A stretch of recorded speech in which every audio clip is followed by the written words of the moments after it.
So if you remember my original Kickstarter pitch for Neverending Nightmares, I really didn't want the sort of convoluted adventure game puzzles, and that's something that we sort of stuck to.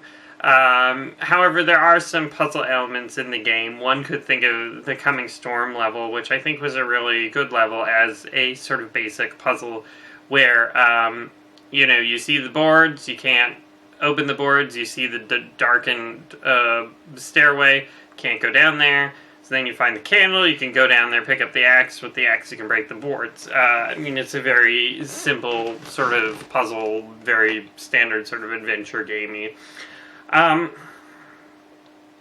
Now, there was also the enemy encounters were all sorts of little puzzles, especially like the inmates and the broken glass with the inmates. Those were sort of puzzle elements that I felt worked with the immersive world of Neverending Nightmares, but because I sort of set out to make a game without puzzles or without traditional puzzles, I really sort of limited what I was doing. And I think that probably, well, it worked really well for Neverending Nightmares, but that's not what we're doing with Devastated Dreams. We're interested in having more puzzles. And the main reason that I'm interested in puzzles is it is a good way to give goals or give players a sense of what they're trying to accomplish. Now, if you look at... sorry, I lost power, so that's why the light went out. But if you look at like Thomas Grip's blog, he talks a lot about how puzzles are really important for framing things, even narratively, or how to create puzzles that fit in the narrative, and there's a lot of really great stuff there.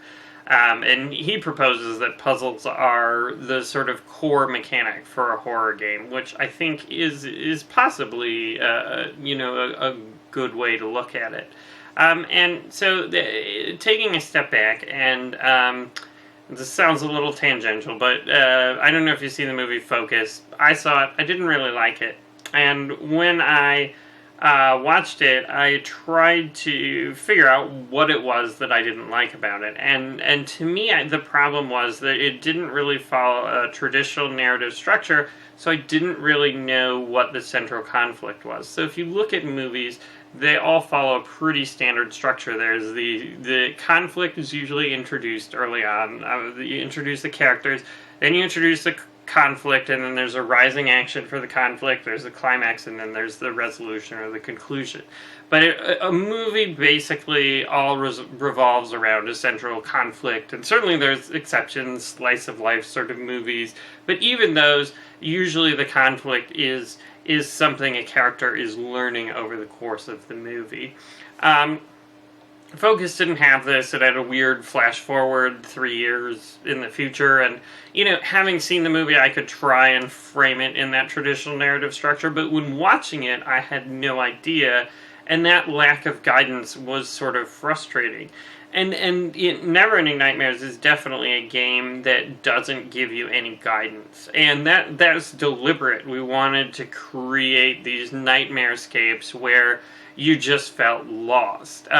The problem is, from a game design perspective, feeling lost is not necessarily a good thing. And it was definitely a difficult line to walk, and something that we knew we were taking a risk on in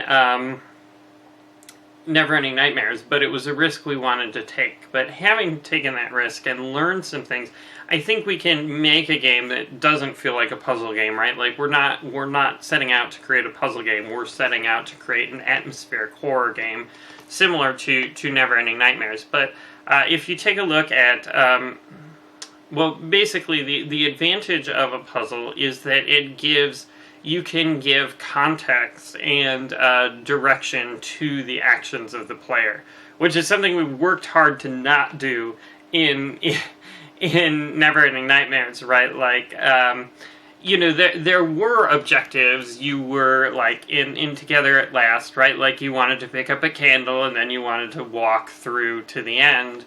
but you didn't know.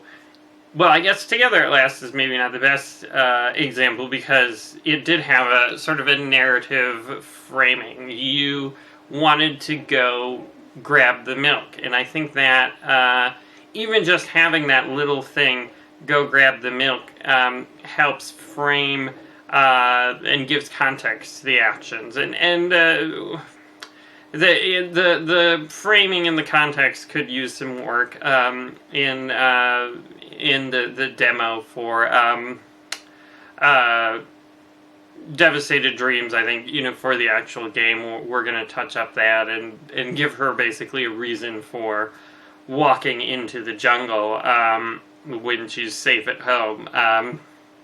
The reason that I'm thinking, of course, is that, she's supposed to have pain and try to find a doctor or someone who can help her.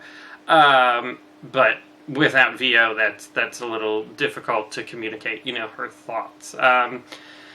But that's something we want to work towards. But then, even in the context of the Devastated Dreams demo, it sort of follows more along the lines of the Coming Storm framework, and we're definitely interested in pursuing levels like that, and using sort of light puzzle elements to help give some more meaningful interaction with the game, as well as driving along the narrative. Because I think that there are some people who really loved our Coming Storm demo, and then were surprised that the game was a little different. It was a little more linear, and I think that's a fair criticism. I mean, with Neverending Nightmares, we made the game that I wanted to make, and the other levels,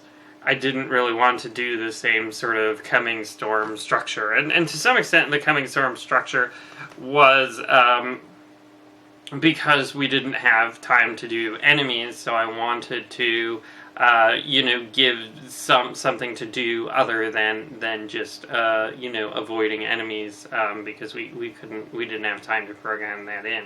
But I think our new focus on doing puzzles, or at least giving some objective or context to the player actions, is going to be an improvement in the game. I think we can still get it to feel nightmarish and horrific and atmospheric without leaving the player utterly directionless. And I think you can see that in the Devastated Dreams demo. At least I hope so.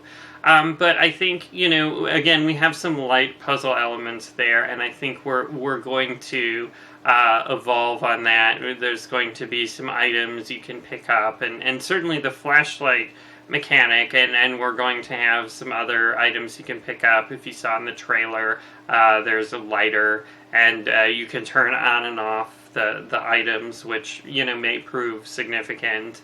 And also looking around with the flashlight, that might a clue is there's a rat that avoids the light in the Devastated Dreams demo, so you can see where we're thinking and what we want to do for puzzles. And certainly I'm always interested in hearing your thoughts on puzzles, and in YouTube comments or on the forums. I have a lot of discussion about puzzles and ideas for puzzles, because I think it's a difficult line to walk, and because we don't want frustrating puzzles, we don't want head scratchers, because if you have to bring up that Steam game guide, right, then you're out of the world of the game, and everything we do in the game design is to keep you immersed in that game. We don't want achievements popping up. I mean, obviously we can't suppress your little friends or playing notifications, but I mean, the idea is that the game is supposed to be immersive, and you're not supposed to be reminded that you're playing a game.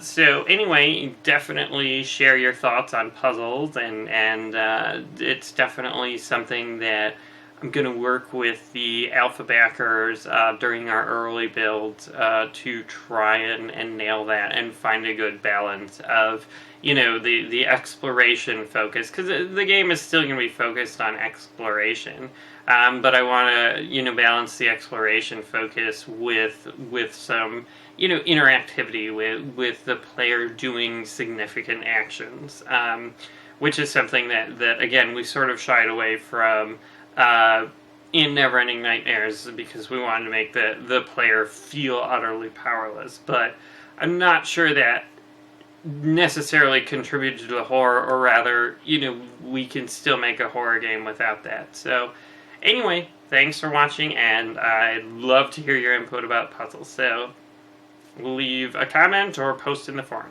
Thanks.